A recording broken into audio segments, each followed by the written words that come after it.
இனிய மாலை வணக்கம். ஒலிம்பியா ஐஏஎஸ் அகாடமி சார்பாக அப்கமிங்காக வரக்கூடிய teacher eligibility test dead paper 1 paper 2க்கு எக்ஸாமுக்காக வந்து பார்த்தீங்கன்னா ஒலிம்பியா ஐஏஎஸ் அகாடமி சார்பாக டெஸ்ட் பேட்ச் போயிட்டு இருக்கு. அந்த டெஸ்ட் பேட்சில் இன்றைய கொஸ்டின் பேப்பரில் டெஸ்ட் 3ல் பேப்பர் 1 பேப்பர் 2க்கு இரண்டுக்கும் சேர்த்து வந்து பார்த்தீங்கன்னா அறிவியல், சமூக அறிவியல், உளவியலை பொறுத்தவரை நமக்கு 10 பாடங்கள் இருக்கு. அதில் முதல் பாடத்தில் உளவியலின் வரலாறு என்ற தலைப்பில் இருக்கக்கூடிய முதல் பாடத்தில் இருக்கக்கூடிய கேள்விகளும் 6ஆம் வகுப்பு அறிவியல் மற்றும் சமூக அறிவியல் பாடத்தில் உள்ள கேள்விகளுக்கான விடை குறிப்புகளை நம்ம இந்த காணொலியில் பார்க்க இருக்கிறோங்க. இந்த வீடியோவுக்கான கொஸ்டின் பேப்பர் PDF லிங்க் டிஸ்கிரிப்ஷனில் தரப்பட்டுள்ளது. தேவையானவங்க டவுன்லோட் பண்ணி டெஸ்ட் ரைட் பண்ணி பார்த்துக்காங்க. நிச்சயமா ஒலிம்பியா ஐஏஎஸ் அகாடமி சார்பாக நடத்தக்கூடிய ஒவ்வொரு கொஸ்டின்ஸுமே அப்கமிங்காக வரக்கூடிய எக்ஸாம் பாயிண்ட் ஆஃப்ல நியூ சிலபஸ் படி தான் வந்து கொஸ்டின்ஸ் அமைக்கப்பட்டுள்ளது. இந்த வாய்ப்பை சரியாக பயன்படுத்திக்காங்க. இந்த வீடியோ உங்களுக்கு ஹெல்ப்ஃபுல்லாக இருந்ததுன்னா மறக்காம லைக் பட்டனை கிளிக் பண்ணிட்டு உங்கள் கமெண்ட் பாக்ஸில் உங்களுடைய பதிவு செஞ்சிடுங்க. வாங்க வீடியோஸ்குள்ளே போகலாம்.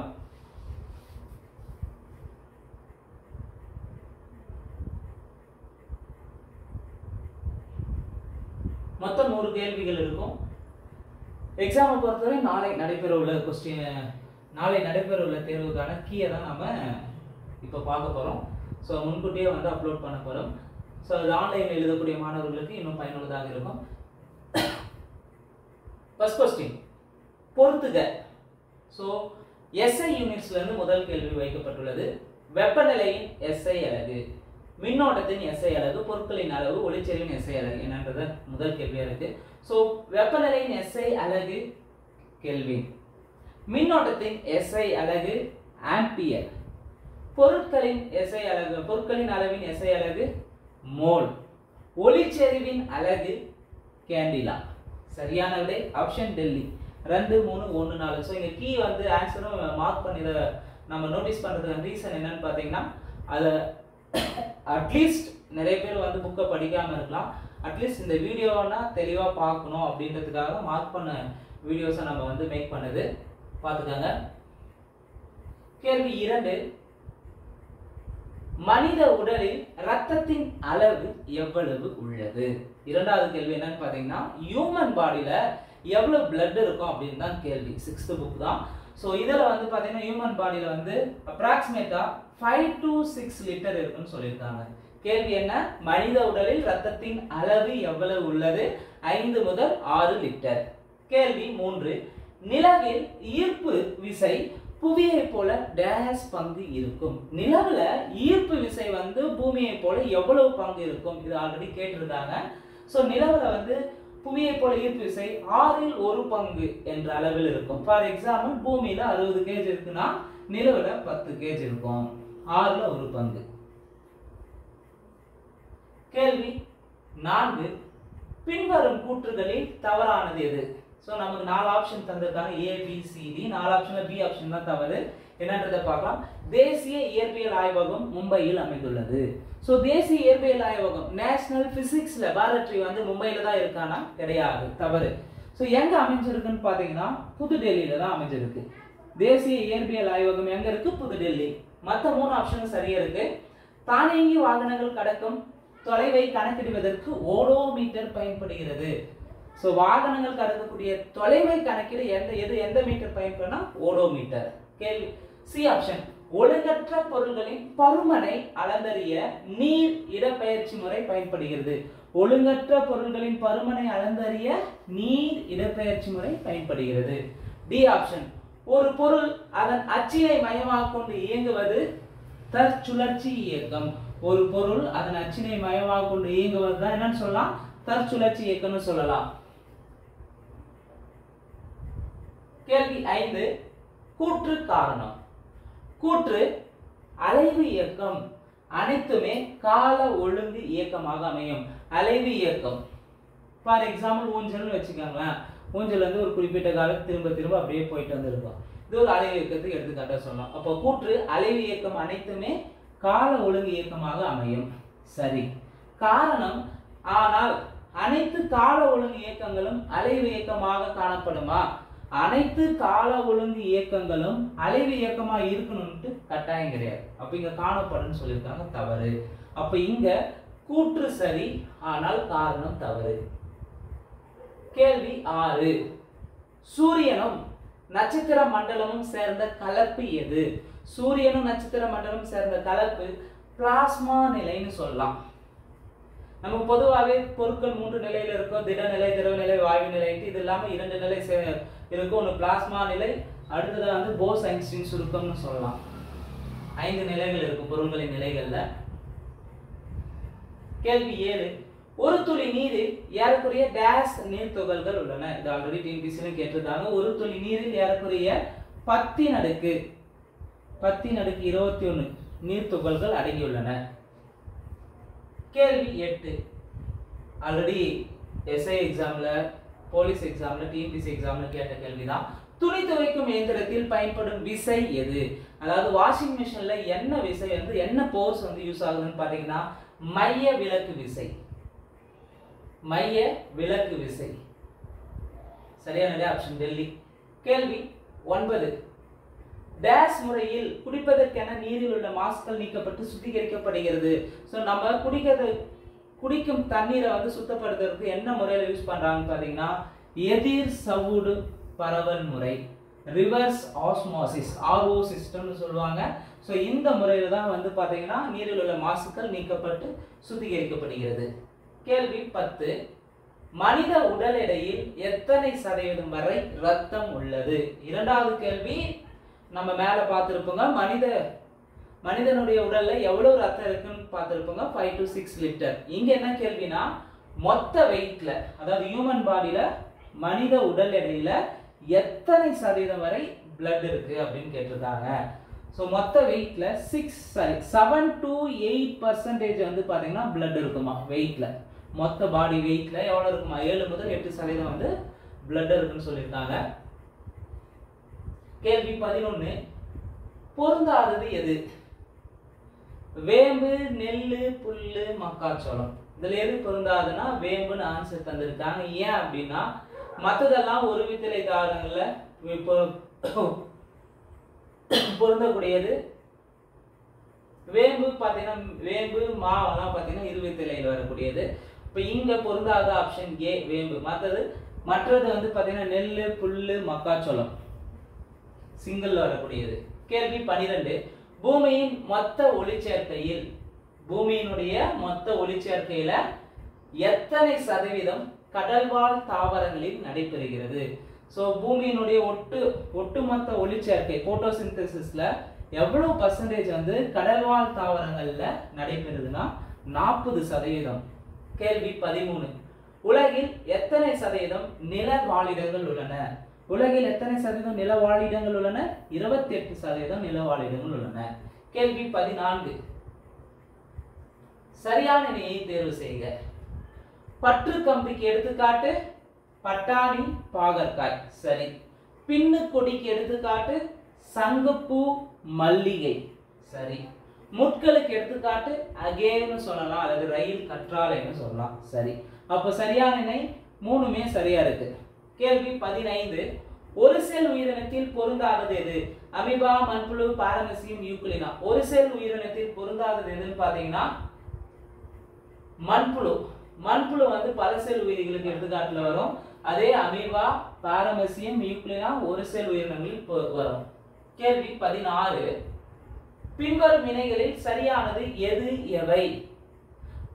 1 ரொம்ப ரொம்ப முக்கியமான ஒரு கேள்வியும் கூட.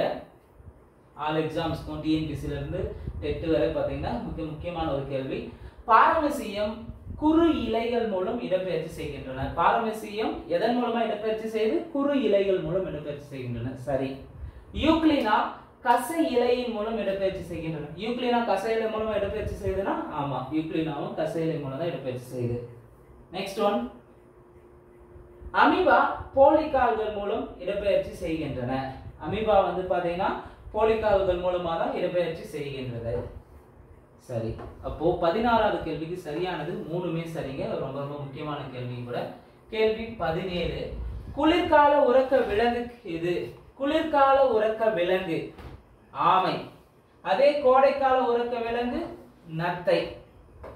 கோடைக்கால உறக்க விலங்கு வந்து பாத்தீங்கன்னா கோடைக்கால உறக்க விலங்கு வந்து நத்தை. கேள்வி 19 பொறுத்துக. விட்டமின் குறைபாட்டினால் ஏற்படும் நோய்கள்ல வைட்டமின் ஏ குறைபாட்டினால் ஏற்படும் நோய் மாலைக்கண் நோய், வைட்டமின் பி குறைபாட்டினால் ஏற்படும் நோய் பெரிபெரி நோய், வைட்டமின் சி குறைபாட்டினால் ஏற்படும் நோய் ஸ்கர்வி நோய், வைட்டமின் டி குறைபாட்டினால் ஏற்படும் நோய் ரிக்கெட்ஸ் நோய். சரியான விடை option Bombay. 4 3 2 1. So vitamin topic ரொம்ப ரொம்ப முக்கியமானது. 19வது கேள்வி ஆல்ரெடி டிஎன்பிசில கேட்டிருக்காங்க. கூற்று 1 கூற்று 2. கூற்று 1 நீரில் கரையும் வைட்டமின்கள் A D E K. கூற்று 2 கொழுப்பில் கரையும் வைட்டமின்கள் B மற்றும் C. அப்ப இங்க கூற்று 1ல கூற்று 2 எது சரின்னு பாத்தீங்கன்னா ரெண்டுமே தவறுங்க. சோ 1 2மே தவறு. நீரில் கரையும் வைட்டமின்னா வைட்டமின் B and C நீரில் கரையக்கூடியது. அதே கொழுப்பில் கரையக்கூடியவனா A D E K. Vitamin A D E K வந்து கொழுப்பில் தான் கரையுமே தவிர நீரில் கரையாது. ரெண்டுமே மாறி தரப்பட்டுள்ளது. அப்ப தவறானது ரெண்டுமே தவறு. கேள்வி 20 உடல் வளர்ச்சிக்கும் பொதுவான உடல் செயல்பாடுகளை ஒழுங்குபடுத்த தேவைப்படுபவை. வைட்டமின், தாதுப்புகள், கார்போஹைட்ரேட், கொழுப்புகள் நம்முடைய பாடி growthக்கும் நம்முடைய பாடி பிசிக்கல் ஆக்டிவிட்டீஸ்க்கும் செயல்படுத்த எது யூஸ் ஆகுதுன்னு பாத்தீங்கன்னா தாது உப்புக்கள் மினரல்ஸ். கேள்வி 21 பின்வரும் கூற்றுகளை கவனி. வளர்ச்சி குறைபாடு, முகம் கால்களில் வீக்கம், வயிற்றுப்போக்கு, மூளை வளர்ச்சி குறைபாடு இவை எந்த நோயின் அறிகுறிகள் ஆகும்? சோ வளர்ச்சி குறைபாடு அதாவது புரத குறைபாட்டால் ஏற்படும் நோய்கள்ல ரெண்டு மிக முக்கியமா இருக்கும். குவாஷியோர் அண்ட் மராஸ்மஸ் நோய் ஏற்படும். அதுல மிக முக்கியமா இது வந்து பாத்தீங்கன்னா குவாஷியோர் நோய் குறைபாட்டினால் ஏற்படக்கூடியதுதான். சோ குவாஷியோர் நோயினுடைய அறிகுறிகள் எதுனா வளர்ச்சி குறைபாடா இருப்பாங்க, முகம் கால்கள்ல வீக்கம் காணப்படும், வயிற்றுப்போக்கு அடிக்கடி ஏற்படக்கூடியது, மூளை வளர்ச்சி குறைந்து காணப்படும். இவை எல்லாமே குவாஷியோர் நோயின் அறிகுறிகள். கேள்வி 22 பாக்டீரியாவால் ஏற்படும் நோய்களில் சரியானது எது எவை? 1 காலரா, 2 டைபாய்டு, 3 நிமோனியா, 4 காசநோய். சோ பாக்டீரியாவால் ஏற்படும் நோய்கள் நமக்கு நோய்கள் டாபிக் ரொம்ப முக்கியமானது. எல்லா எக்ஸாம்ஸ்க்குமே இருக்கு. குறிப்பா டிஎன்பிசில இருந்து எஸ்ஐ, பிசி, டெட் உட்பட அனைத்து போட்டித் தேர்வுகளுக்கும் நோய்கள் டாபிக் இருக்கு. இதுல பாக்டீரியாவால் ஏற்படும் நோய்கள்னு பாத்தீங்கன்னா காலரா, டைபாய்டு, நிமோனியா, காசநோய் அனைத்துமே வரும். கேள்வி 23 வெப்பத்தின் SI அலகு என்ன? வெப்பத்தின் SI அலகு. கேள்வி தெளிவா புரிஞ்சுக்கணும். வெப்பத்தின் SI அலகு, வெப்பநிலையின் SI அலகு என்ன? வெப்பத்தின் SI அலகுக்கும் வெப்பநிலையின் SI க்கும் வேறுபடுத்த தெரியணும். வெப்பநிலையின் SI அலகுனா கெல்வின் வரும். வெப்பத்தின் ஈட்டினுடைய SI அலகு என்னன்னு கேட்டா வெப்பத்தின் SI அலகு ஜூல் வரும். கலோரியும் இன்னொன்னு வரும். ஆனா இங்க SI அலகு ஸ்டாண்டர்ட் யூனிட்ஸ், ஸ்டாண்டர்ட் இன்டர்நேஷனல் யூனிட்டை பொறுத்தவரை வெப்பத்தின் SI அலகு ஜூல். கேள்வி 24 பூமியில் நிகழும் அனைத்து வானிலைக்கும் காரணமான அடுக்கு, வளிமண்டல அடுக்குகள் இருந்து ஒரு கேள்வி. பூமியில் நிகழும் அனைத்து இடி, மழை, புயல் எல்லாமே நடைபெறக்கூடிய அடுக்கு எதுன்னு பாத்தீங்கன்னா அடிவளி மண்டலம், ட்ரோபோஸ்பியர்னு சொல்லுவாங்க. ட்ரோபோஸ்பியர் அடிவளி மண்டலம். கேள்வி 25 மைக்ரோகிராபியா என்ற நூலை எழுதியவர் யார்? மைக்ரோகிராபியா என்ற நூலை எழுதுறது யாருன்னு பாத்தீங்கன்னா ராபர்ட் ஹூக். இந்த நூலை எந்த ஆண்டு எழுதினார் அப்படின்றத ஆன்சர் தெரிஞ்சவங்க கமெண்ட் பண்ணுங்க. கேள்வி 26 தாவர செல்களின் பண்புகளில் தவறானது எது? சோ தாவர செல்களின் பண்புகள் தெரிஞ்சிருக்கணும், விலங்கு செல்களின் பண்புகள் தெரிஞ்சிருக்கணும். சோ தாவர செல்களின் பண்புகள் தவறானது. விலங்கு செல்களை விட அளவில் பெரியவை தாவர செல்கள். சரி. பசுங்கணிகர்கள் கொண்டுள்ளன தாவர செல்ல காணப்படும். சரி. நுண்குமிழ்கள் காணப்படுவதில்லை தாவர செல்கள நுண்குமிழ்கள் காணப்படாதனா தப்பு, நுண்குமிழ்கள் காணப்படுகிறது. சென்ட்ரியோல்கள் காணப்படுவதில்லை தாவர செல்ல சென்ட்ரியோல் காணப்படாது. விலங்கு செல்ல தான் சென்ட்ரியோல் இருக்கும். அப்ப தாவர செல்னாவே அதனுடைய பண்புகள் விலங்கு செல்லை விட அளவில் பெரியதா இருக்கும். பசுங்கனிகள் கொண்டுள்ளன. நுண்குமிழ்கள் காணப்படுகின்றன. சென்ட்ரியோல்கள் காணப்படுவதில்லை. கேள்வி 27. செல்லின் ஆற்றல் மையம். செல்லின் ஆற்றல் மையம் என்று அழைக்கப்படுபவை எவை? இந்த क्वेश्चन ஒரு ஃபேமஸான ஒரு சயின்ஸ்ல ஒரு ரிப்பீட்டடான கேள்வி கூட. மைட்டோகாண்ட்ரியா. மைட்டோகாண்ட்ரியா தான் செல்லின் ஆற்றல் மையம் என்று அழைக்கப்படுகிறது. கேள்வி 28. நுரையீரலை சுற்றி இரு அடுக்குகளாலான பாதுகாப்பு உறை எது? அப்ப நுரையீரலை சுற்றி பாதுகாப்பு உறை எதுனா ஃப்ளோரா உறை. பெரிகார்டியம் எது எந்த உறைன்னு பாத்தீங்கன்னா இதயத்தை பாதுகாக்கும் உறை பெரிகார்டியம். இதயம். பெரியாஸ்டியம். பெரியாஸ்டியம் எதை பாதுகாக்கும்னா எலும்புகளுக்கு. எலும்பை பாதுகாக்கும் உறையா இருக்கிறது பெரியாஸ்டியம். மெனிஞ்சஸ். மெனிஞ்சஸை பொறுத்தவரையும் மூளையை பாதுகாக்கும் உறை தான் மெனிஞ்சஸ். சோ நுரையீரலை சுற்றி இரு அடுக்குகளால் ஆன பாதுகாப்பு உறை ஃப்ளோரா. பெரிகார்டியம் இதயத்தை பாதுகாக்கும் முறை. பெரியாஸ்டியம் என்பது எலும்பை பாதுகாக்கும் முறை. மெனிஞ்சஸ் வந்து இதய மூளையை பாதுகாக்கும் முறையாக செயல்படுகின்றன. கேள்வி 29. அசுத்த ரத்தத்தை எடுத்து செல்பவை. அசுத்த ரத்தத்தை எடுத்து செல்பவை நுரையீரல் தமனி. அதே சுத்தமான ரத்தத்தை எடுத்து வருபவை வந்து நுரையீரல் சிரை வரை. இந்த அசுத்த ரத்தத்தை எடுத்து செல்பவை நுரையீரல் தமனி. கேள்வி 30. நீர்நிலையில் காணப்படும் உணவு சங்கிலியின் சரியான வரிசையை தேர்வு செய்யுங்க. சோ நீர்ல ஒரு குளம் இருக்குன்னா அந்த குளத்துல வந்து மெயினா என்ன இருக்குன்னா நீர்வாழ் தாவரம் இருக்கும். அதுக்கு அடுத்து நீர்வாழ் பூச்சி, அதை வந்து லார்வா, அது வந்து மீன் சாப்பிடும். இதான் நீர்நிலையில் காணப்படும் உணவு சங்கிலியினுடைய சரியான வரிசை. நீர்வாழ் தாவரத்தை எது சாப்பிடும்? நீர்வாழ் பூச்சி சாப்பிடும். நீர்வாழ் பூச்சியை லார்வா சாப்பிடும். லார்வாவை மீன் சாப்பிடும். சோ இதான் நீர்நிலையில் காணப்படக்கூடிய உணவு சங்கிலி முறை. சரியான விடை ஆப்ஷன் ஏ. கேள்வி 31. சயின்ஸை பொறுத்தவரையும் 40 கேள்விகள் நமக்கு மெயின் எக்ஸாம்ல டெட் பேப்பர் 1 பேப்பர் 2 30 क्वेश्चंस இருக்கும். சயின்ஸ் டிபார்ட்மெண்ட்டை பொறுத்தவரையும் மீதி 30 கேள்வி வந்து மேத்ஸ் இருக்கும். இங்க பேப்பர் 2 பொறுத்தவரையும் ஆர்ட்ஸா இருந்தா 30 கேள்வி 30 ல 60 क्वेश्चन வந்து பாத்தீங்கன்னா ஹிஸ்டரியில இருக்கும். சயின்ஸை பொறுத்தவரையும் மேத்ஸ்ல 30, சயின்ஸ்ல 30 கேள்வி 60 கேள்வியா இருக்கு. இங்க இந்த வீடியோ பொறுத்தவரை சயின்ஸ் 6th சயின்ஸ்ல இருந்து 40 கேள்விக்கான விடை குறிப்புகளை நாம பார்த்துட்டு இருக்கிறோம். கேள்வி 31. கடின சோப்பு தயாரிக்க பயன்படுவது எது? கடின சோப்பு தயாரிக்க பயன்படுவது sodium hydroxide. Sodium hydroxide NaOH. Sodium hydroxide. அப்போ மென்மையான சோப்பு தயாரிக்க பயன்படுது பொட்டாசியம் ஹைட்ராக்சைடு KOH. கேள்வி 32. தாவர செல்களில் மட்டும் இருக்கும் நுண்ணுறுப்பு எது? பெராக்சிசோம், ரைபோசோம், கிளையாக்சிசோம், டெக்சோசோம். மற்ற செல்கள்ல மற்ற பெராக்சிசோமோ, டெக்சாசோமோ, ரைபோசோம் எல்லாமே தாவர செல்ல இருக்கும், விலங்கு செல்ல இருக்கும். ஆனா தாவர செல்களில் மட்டும் இருக்கும் நுண்ணுறுப்பு கிளையாக்சிசோம். கேள்வி 33. கல்லீரல் சுருக்கம் நோய் கீழ்கண்டவற்றில் எதனை தொடர்ந்து உட்கொள்வதால் ஏற்படுகிறது? கல்லீரல் சுருக்கம் நோயை பொறுத்தவரையும் ஆல்கஹால் ட்ரிங்கிங் தொடர்ந்து வந்து ஆல்கஹால் எடுக்கிறதுனால நமக்கு வந்து கல்லீரல் சுருக்க நோய் வந்து ஏற்படும். கேள்வி 34. பாலூட்டிகளில் இரத்த சிவப்பு செல்களில் உள்ள உட்கருவின் எண்ணிக்கை டேஷ் ஆகும். பாலூட்டிகள்ல இரத்த சிவப்பு செல்கள் RBC ரெட் பிளட் செல்ஸ்ல உள்ள உட்கருவின் எண்ணிக்கை எவ்வளவுன்னு கேட்டிருக்காங்க? 0. கேள்வி 35. பேசிலஸ் ஆந்த்ராசிஸ் மனிதன் மற்றும் கால்நடையின் டேஷ் நோயை ஏற்படுத்துகிறது. பேசிலஸ் ஆந்த்ராசிஸ் பாக்டீரியா பாத்தீங்கன்னா சோ மெயினா வந்து ஆந்த்ராக்ஸ் நோயை ஏற்படுத்தும் மனிதன் மற்றும் கால்நடைகள்ல. கேள்வி 36. சோயாபீனில் காணப்படும் பாலிபினாலிக் கூட்டுப்பொருள் எது? சோயாபீனில் காணப்படக்கூடிய பாலிபினாலிக் கூட்டுப்பொருள் பைட்டோ ஈஸ்ட்ரோஜன். கேள்வி 37. ஆண்ட்ரோஜன் இணைவு புரதத்தை உற்பத்தி செய்பவை எது? ஆண்ட்ரோஜன் இணைவு புரதத்தை உற்பத்தி செய்பவை செர்டோலிக் செல்கள். கேள்வி 38. எந்த ஹார்மோனால் உணர்ச்சி வயப்பட்ட தொந்தரவுகள் ஏற்படுகிறது? உணர்ச்சி வயப்பட்ட தொந்தரவுனாவே எந்த ஹார்மோன்? Adrenaline hormone. கேள்வி 39.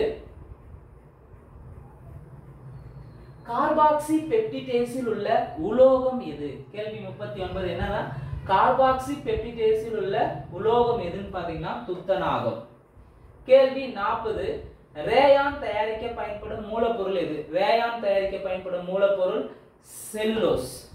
சோ பகுதி ஆவை பொறுத்தவரையும் சயின்ஸ்ல இருந்து 40 கேள்வி நாம பார்த்திருக்கிறோங்க. அடுத்து பகுதி ஆ நெடில் பகுதி ஆல சமூக அறிவியல் புத்தகத்திலிருந்து 6ஆம் வகுப்புல இருந்து 30 கேள்விக்கான விடை குறிப்புகளை நம்ம பார்க்கலாம். கேள்வி 41 பின்வரும் கூற்றுகளில் தவறானது எது? எவை? 1 வரலாறு என்ற சொல் கிரேக்க சொல்லான ஹிஸ்டோரியா என்பதிலிருந்து பெறப்பட்டது. இதன் பொருள் விசாரிப்பதன் மூலம் கற்றல் ஆகும். சோ வரலாறுனா என்ன? இது ஒரு கிரேக்க சொல், அதாவது ஹிஸ்டோரியா என்பதிலிருந்து பெறப்பட்டது. இதன் மூலம் அதாவது விசாரிப்பதன் மூலம் கற்றல் என்பதாகும். வெற்றிக்கு இரண்டாவது கூற்று வெற்றிக்கு அதாவது வெற்றிக்கு பிறகுன்னு வந்திருக்கணும், டைப்பிங் மிஸ்டேக்கா இருக்கு, சாரி. வெற்றிக்கு பிறகு போரை தொடர்ந்த முதல் அரசர் பாபர்னு தந்திருக்காங்க.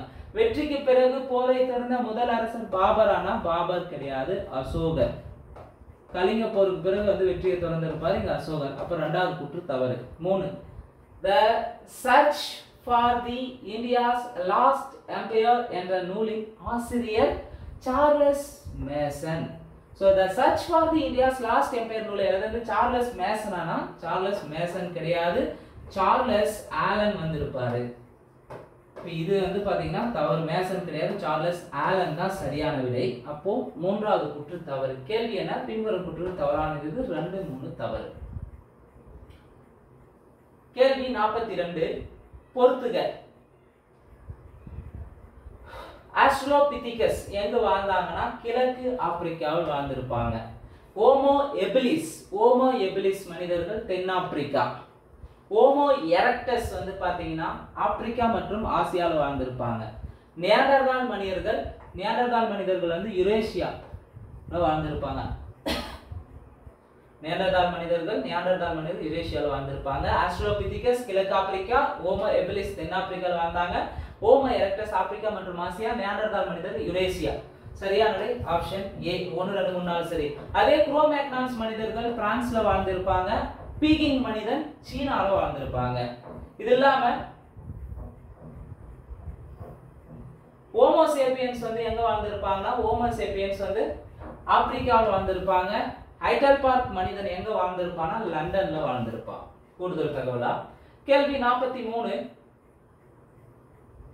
தமிழ்நாட்டில் உள்ள தொல் பழங்கால பாறை ஓவியங்கள் உள்ள இடங்களில் சரியானது எது? எவை? சோ தொல் பழங்கால பாறை ஓவியங்கள் காணப்படும் இடங்கள்ல சரியானது எவைன்னு கேட்டிருக்காங்க. ரொம்ப ரொம்ப முக்கியமான ஒரு கேள்வி. கீழ்வளை எங்க இருக்குன்னு பாத்தீங்கன்னா விழுப்புரம் மாவட்டத்தில் தான் இருக்கு. சோ கீழ்வளை விழுப்புரம் சரியாக இணைக்கப்பட்டுள்ளது. சரி.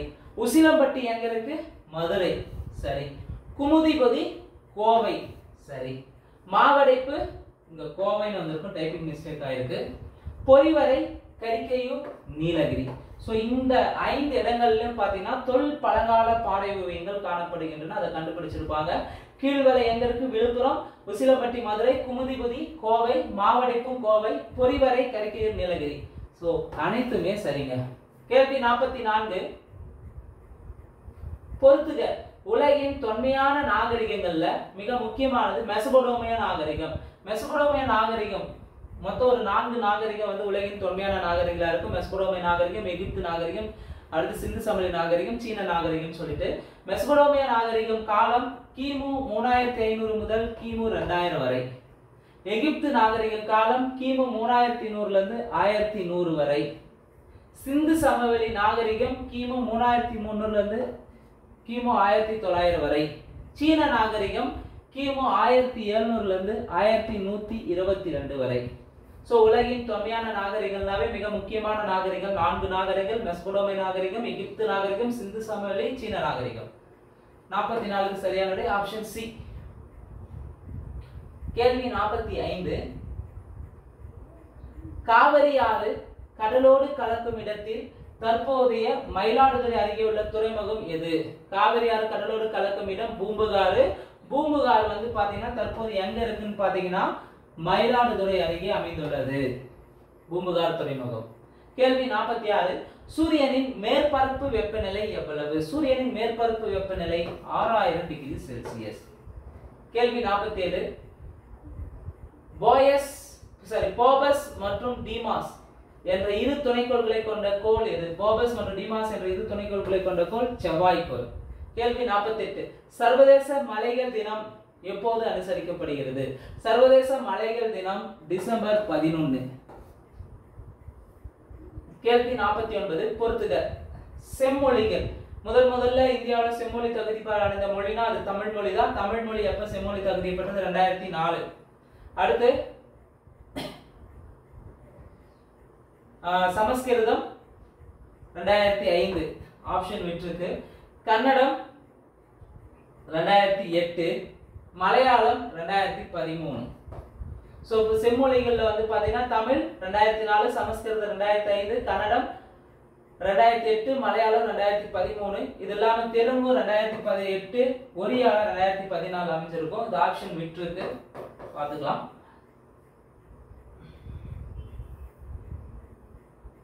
சமீபத்தில் செம்மொழிகளா எந்தெந்த மொழிகள் அங்கீகரிச்சிருக்காங்க தெரிஞ்சவங்க ஆன்சர்ல கமெண்ட் பண்ணுங்க. கேள்வி 50 இந்திய நாட்டுப்புற நடனங்களில் சரியான இணையை தேர்வு செய்க. இந்திய நாட்டுப்புற நடனங்கள் சரியானது. தெய்யம் எங்க ஆடுறாங்க? தெய்யம் வந்து கேரளால தான் ஆடுறாங்க. நாட்டுப்புற நடனங்கள்ல சரியானது தெய்யம் எங்க? கேரளா. சரி. பாங்க்ரா நடனம் எங்க இருக்குன்னா பஞ்சாப்ல தான். சரி. கார்பா தாண்டியா நடனம், கார்பா தாண்டியா குஜராத். கூமர் வந்து கூமர் நடனம் எந்த ஸ்டேட்னு பாத்தீங்கன்னா ராஜஸ்தான். சோ சரியான இணை 4 இணையுமே சரியா இருக்கு. இந்திய நாட்டுப்புற நடனம் சரியான இணை 4 சரி. இது இல்லாம தமிழ்நாட்டுல எந்தெந்த நடனங்கள் ஆடுறாங்கன்னு பாத்தீங்கன்னா தமிழ்நாடு பொறுத்தவரை நாட்டுப்புற நடனங்கள்ல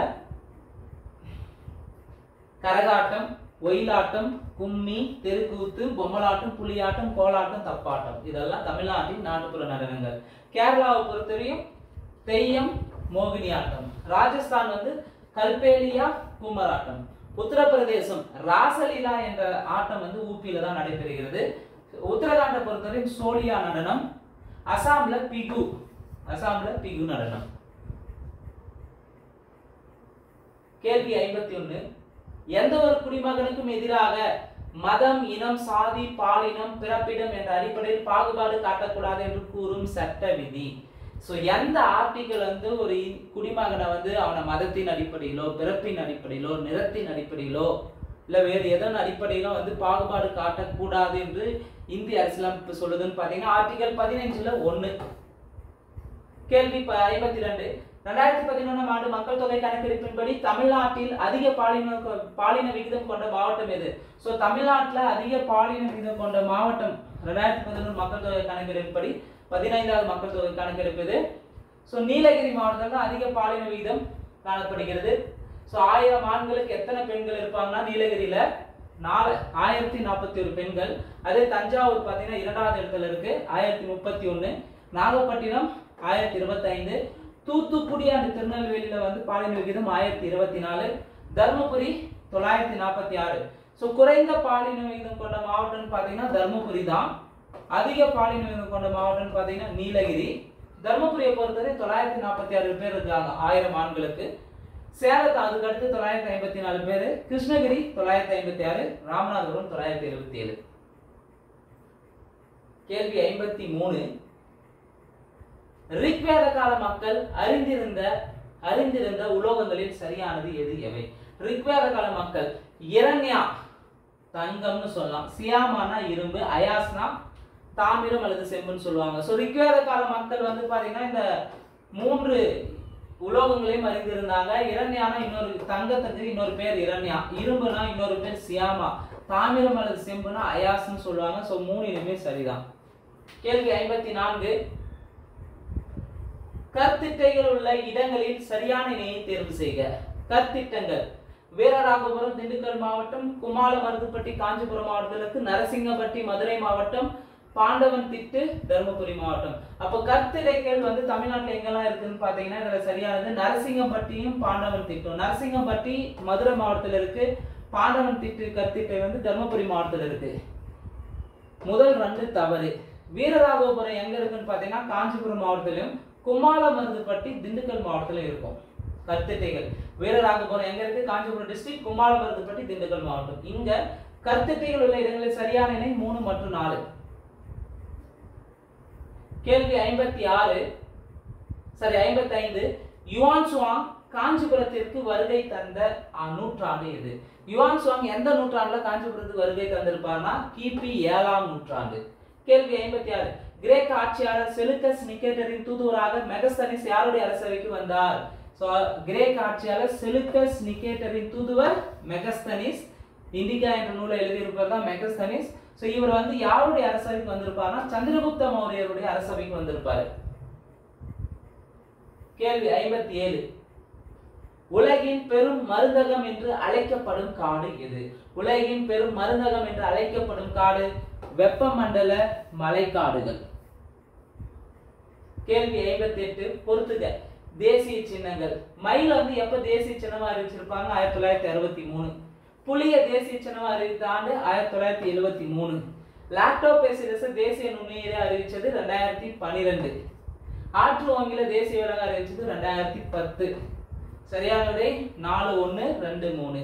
இது இல்லாம ஆலமரம், தாமரை, மாம்பழம் இவெல்லாம் தேசிய சின்னங்களை அறிவிச்சிருப்பாங்க 1950. 1950நாவே ஆலமரம், தாமரை, அடுத்து வந்து மாமரம் இதெல்லாம் தேசிய சின்னங்களை அறிவிச்சிருப்பாங்க. கங்கை ஆறை வந்து தேசிய சின்னமா அறிவிச்சது 2008. யானையை 2010 அனௌன்ஸ்மெண்ட் பண்ணியிருப்பாங்க. கேள்வி 59.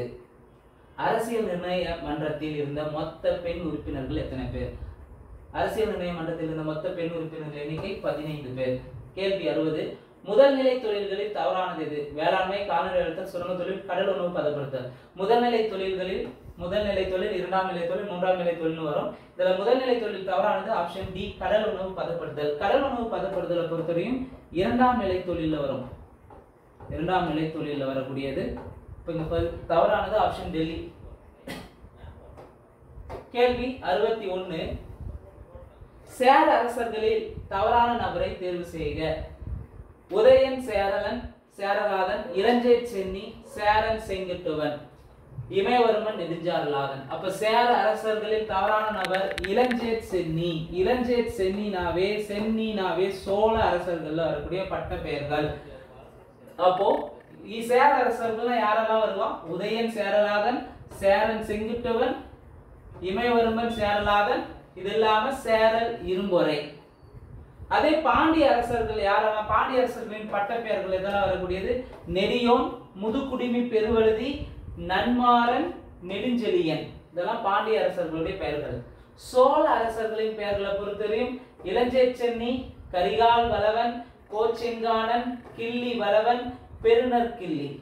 சோழ அரசர்கள் ரொம்ப ரொம்ப முக்கியமானது. சோழ அரசர்களின் பட்ட பெயர்கள் வரக்கூடியது. கேள்வி 62.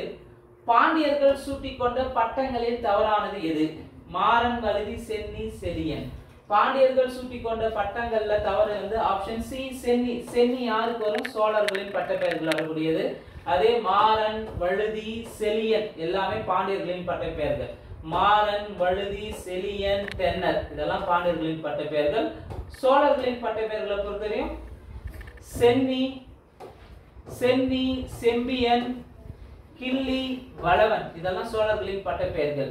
சேரர்களின் பட்ட பெயரை பொறுத்தவரையும் ஆகவன். சேரர்களின் பட்ட பெயர்கள் ஆதவன், குட்டுவன், வானவன், இரும்பொறை இதெல்லாமே சேரர்களின் பட்ட பெயர்கள் வரக்கூடியது. கேள்வி 63. தோமாரம் என்பது என்ன? தோமாரம் என்பது எரி ஈட்டியதான் தோமாரம் சொல்லுவாங்க. தோமாரம்னா என்ன? எரி ஈட்டி. எரி ஈட்டி தான் தோமாரம். கேள்வி 64. முசிறியை இந்தியாவின் முதல் பேரங்காடி என குறிப்பிட்டவர் யார்? முசிறியை இந்தியாவின் முதல் பேரங்காடி என குறிப்பிட்டவர் மூத்த பிளினி.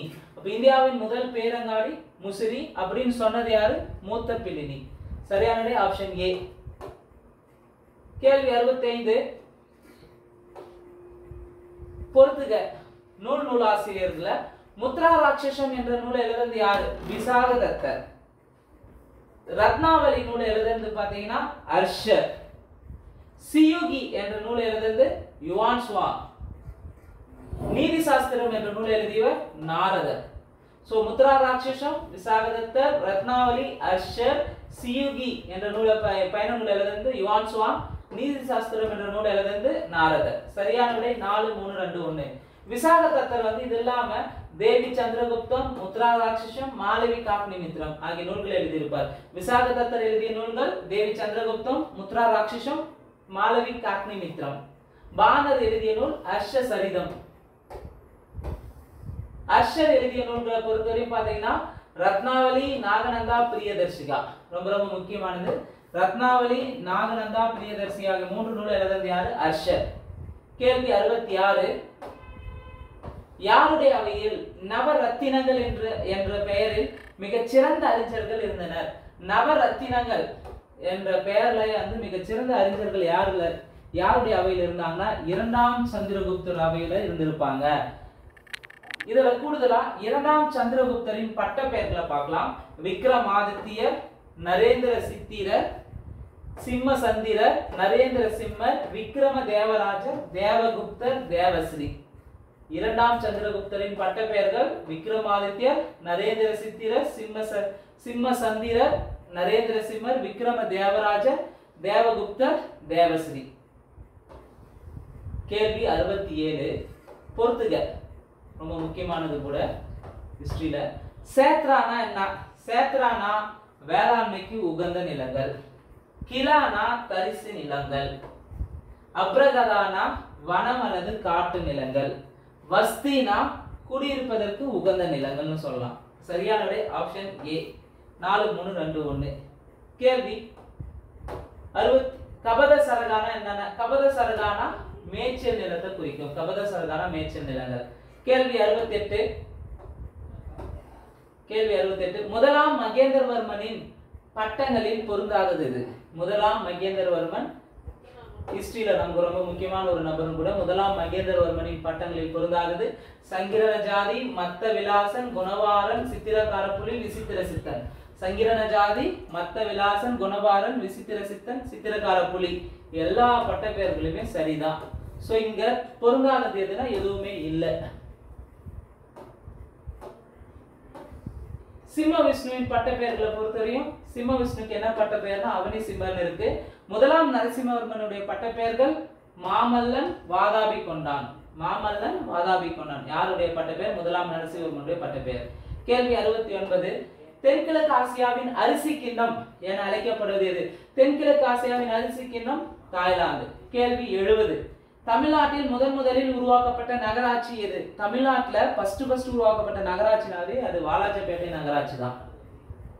சோ அறிவியல் சமூக அறிவியல் பகுதியில இருந்து 30 கேள்விக்கான விடைக்குறிப்புல பார்த்திருப்பாங்க. அடுத்து பகுதி இ. பகுதி இ உளவியல் சைக்காலஜில ஃபர்ஸ்ட் யூனிட் மொத்தம் நமக்கு 10 யூனிட் இருக்கு. அதுல முதல் யூனிட்ல இருந்து 30 கேள்விக்கான விடைக்குறிப்புல பார்க்கலாம். உளவியல் என்னும் சொல் எந்த மொழி சொல்லில் இருந்து வந்தது? சைக்காலஜி உளவியல் என்னும் சொல் கிரேக்க மொழி சொல்லிலிருந்து வந்தது. உளவியல் என்னும் சொல் எந்த மொழி சொல்? கிரேக்க மொழி சொல். கேள்வி 72. வடிவமைப்பு கோட்பாட்டை தந்தவர் யார்? வடிவமைப்பு கோட்பாட்டை தந்தவர் டிட்ச்னர். கேள்வி 73. முழுமை காட்சி கோட்பாடு என்ற புதிய கொள்கை உருவான ஆண்டு? முழுமை காட்சி கோட்பாடு என்ற புதிய கொள்கை உருவான ஆண்டு 1912. முழுமை காட்சி கோட்பாடுனா ஒரு பொருள் இருக்குன்னா அதை தனித்தனியா பார்க்காம மொத்தமா அதை உருவப்படுத்தி காண்பதுதான் முழுமை காட்சி கோட்பாடு அப்படின்னு ஒரு கொள்கை உருவான ஆண்டு 1912. கேள்வி 74. உளப்பகுப்பு கோட்பாட்டை நிறுவியவர் யார்? உளப்பகுப்பு கோட்பாட்டை நிறுவியவர் சிக்மண்ட் ஃப்ராய்ட். கேள்வி 75. தனிநபர் உளவியலை தந்தவர் யார்? ஆட்லர். தனிநபர் உளவியலை தந்தவர் யார்? ஆட்லர். கேள்வி 76. முதல் உளவியல் ஆய்வகம் எங்கு அமைந்துள்ளது?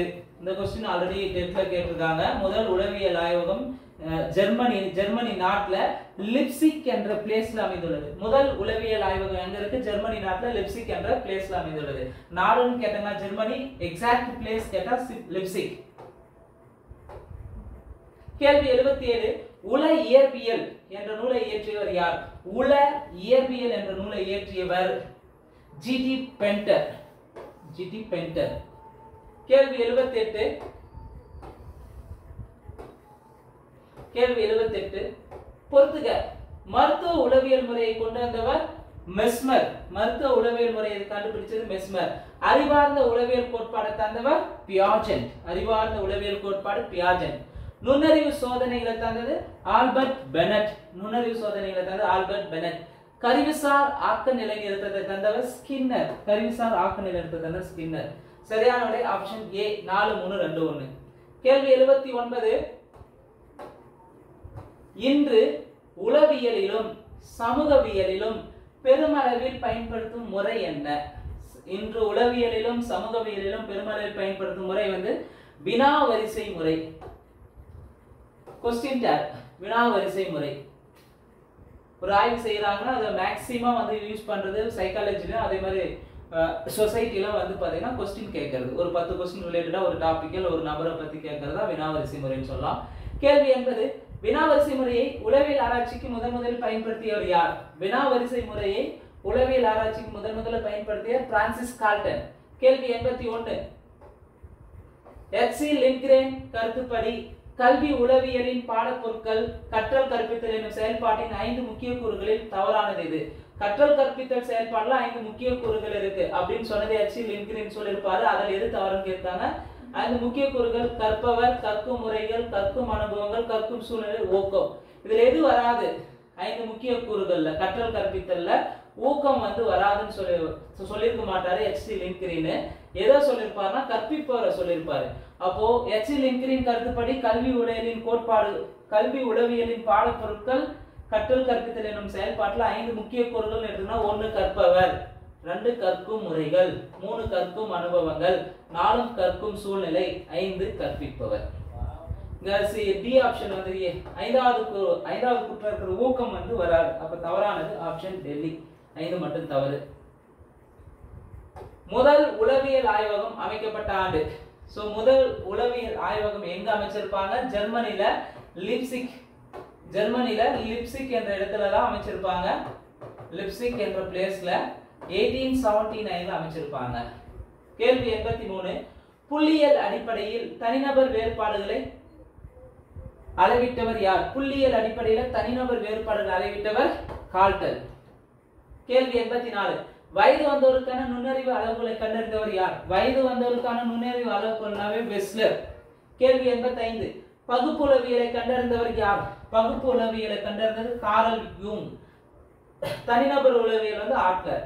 பர்சனாலிட்டி என்பது எந்த மொழிச்சொல்? பர்சனாலிட்டி என்பது லத்தீன் மொழிச்சொல். பர்சனாலிட்டி என்பது எந்த மொழிச்சொல்? லத்தீன் மொழிச்சொல்.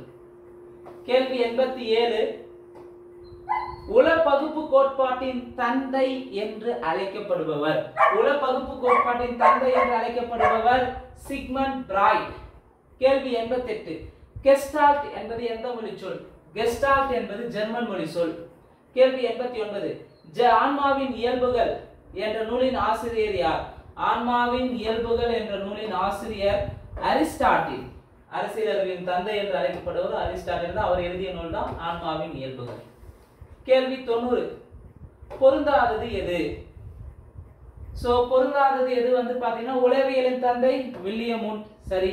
நவீன உளவியலின் தந்தை சிக்மண்ட் பிராய்ட். சரி. கல்வி உளவியலின் தந்தை பெஸ்டாலஜி. சரி.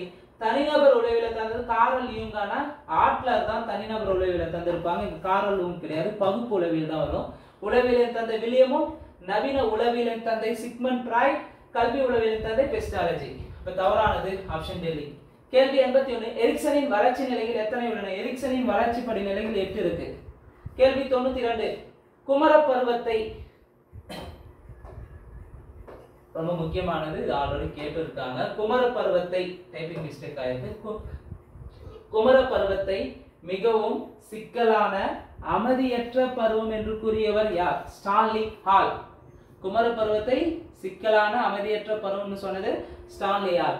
கேள்வி 93 நடத்தை உளவியலின் தந்தை என்று அழைக்கப்படுபவர் ஜே.பி. வாட்சன். நடத்தை உளவியலின் தந்தை என்று அழைக்கப்படுவர் ஜே.பி. வாட்சன். கேள்வி 94 மனித நடத்தை எத்தனை கூறுகளை கொண்டுள்ளது? மனித நடத்தை 2 கூறுகளை கொண்டுள்ளது. கேள்வி 95 மன இயக்கத்தின் வடிவமைப்பையும் தன்மையும் அறிய உதவுவது. மன இயக்கத்தின் வடிவமைப்பையும் தன்மையையும் அறிய உதவுவது என்னன்னா அகநோக்கு முறை. கேள்வி 96. எதனையும் தனித்தனியாக பார்க்காமல் முழுமையாக பார்ப்பது முழுமை காட்சி கோட்பாடு. கேள்வி 97. ஜெஸ்டால்ட் என்ற ஜெர்மானிய சொல்லின் பொருள். ஜெஸ்டால்ட் அதாவது கெஸ்டால்ட்னு சொல்லலாம். ஜெஸ்டால்ட் என்ற ஜெர்மானிய சொல்லின் பொருள் உருவம், மனநிலை, வடிவம். சோ இங்க ஜெஸ்டால்ட் என்ற ஜெர்மானிய சொல்லின் பொருள் உருவம், வடிவம், மனநிலை வராது. அப்ப சரியான விடை ஆப்ஷன் டெல்லி ஏ மற்றும் சி. கேள்வி 98. நனவிலி அனுபவங்களுக்கு எடுத்துக்காட்டு. நனவிலி அதாவது அன்கான்சியஸ் மைண்ட் சொல்லலாம். எதுனா சிலரிடம் காரணமின்றி கோபப்படுதல். அதே பசி, வலி, காயமடைதல், பணம் கொடுத்தல் இதெல்லாம் நனவு நிலை அனுபவங்கள், அதாவது கான்சியஸ் மைண்ட்.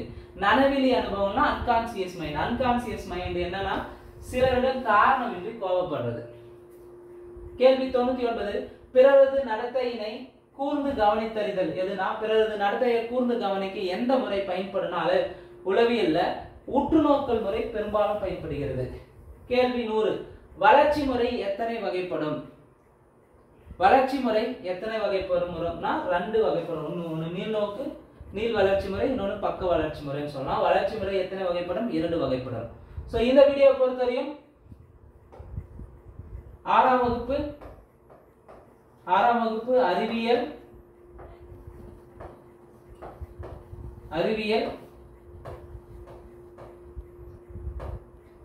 சமூக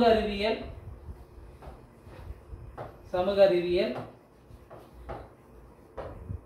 அதே போல உளவியல்ல இருந்து கல்வி உளவியல்ல முதல் பாடத்திலிருந்து நம்ம பார்த்திருப்போங்க क्वेश्चंस. நிச்சயமா அப்கமிங்கா வரக்கூடிய டெட் பேப்பர் 1 பேப்பர் 2க்கு வந்து பாத்தீங்கன்னா எலிஜிபிலிட்டி எக்ஸாம்க்கு நம்மளுடைய டெஸ்ட் வந்து உங்களுக்கு பயனுள்ளதாக இருக்கும். இந்த வீடியோ உங்களுக்கு பிடிச்சிருந்தா லைக் பண்ணுங்க, கமெண்ட் பண்ணுங்க. மறக்காம டெட் பேப்பர் 1 பேப்பர் 2 எக்ஸாம் எழுத இருக்கிறவங்களுக்கு இந்த வீடியோவை ஷேர் பண்ணுங்க. இந்த வீடியோக்கான क्वेश्चन பேப்பர் PDF லிங்க்கும் டிஸ்கிரிப்ஷன்ல தரப்பட்டுள்ளது. அதே போல ஒலிம்பியா ஐஎஸ் அகாடமி டெலிகிராம் சேனலுக்கான லிங்க்கும் தரப்பட்டுள்ளது. எக்ஸாம் ரிலேட்டடான மோர் அப்டேட்ஸ்க்கு நம்ம சேனலை சப்ஸ்கிரைப் பண்ணி வச்சுக்காங்க. நன்றி, வணக்கம்.